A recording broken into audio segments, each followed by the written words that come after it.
عاملين ايه؟ يا رب تكونوا كويسين. جات لي العياده من يومين كده حاله جايه لي من احد الدول العربيه الشقيقه. تمام. الحاله دي دخلت العياده قالت لي يا دكتور انا عامله تجميل انف من سنتين. قلت لها تمام. قالت لي ايه رايك بقى في تجميل الانف ده؟ ايه رايك في العمليه؟ فبص على العمليه، عمليه حلوه جدا. في هارموني حلو جدا ما بين الفيس وما بين النوز بتاعتها وبين الانف بتاعتها. البارامترز نفسها او المعايير التجميليه بتاعت الانف كويسه ومظبوطه بشكل كبير جدا.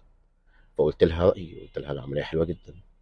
فاستغربت قوي وبصت لي باستغراب شديد جدا، وقالت لي ازاي يا دكتور؟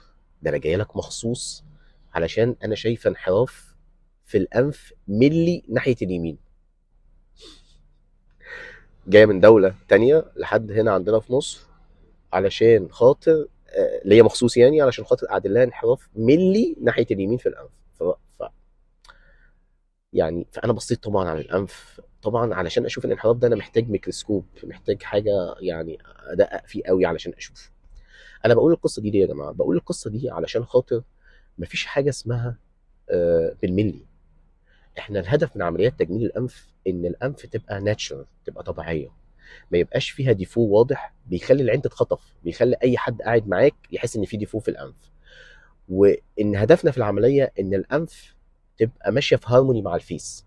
يعني البارامترز او المعايير التجميليه بتاعت الانف ماشيه في هارموني مع الفيس، فما حدش تخطف عينيه اي ديفو موجود في الفيس او في الانف. هو ده الايم من الموضوع. عايز اقول لكم كمان ان لو احلى انف في العالم، لو جبت احلى انف في العالم اللي مش معمول فيها اي حاجه بس هي احلى انف في العالم وبصيت عليها، اي حد هيبص عليها هيطلع فيها ديفو، هيطلع فيها انحراف يمين شويه، انحراف يمين شمال شويه. فعشان كده مش الهدف من عمليات التجميل انها تبقى مرسومه بالمسطره. الهدف من عمليات التجميل ان الديفو اللي بيبقى موجود ما يبقاش موجود، وان الانف نفسها تبقى ماشيه في هارموني مع الفيس. لكن مين اللي يمين بقى مين اللي شمال، الحاجات دي بتبقى صعبه قوي. وده بيحصل كتير قوي مع الناس اللي عامله عمليات تجميل انف. يعني اي حد بيعمل تجميل انف بعد ما بيخلص العمليه بيبقى ماسك المرايه ليل ونهار، يبقى باصص كده في المرايه على مناخيره او على الانف ليل ونهار.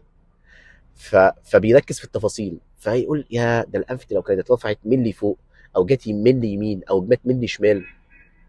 يعني اي حد مننا هيقعد قدام المرايه هيطلع ديفوهات، اي حد.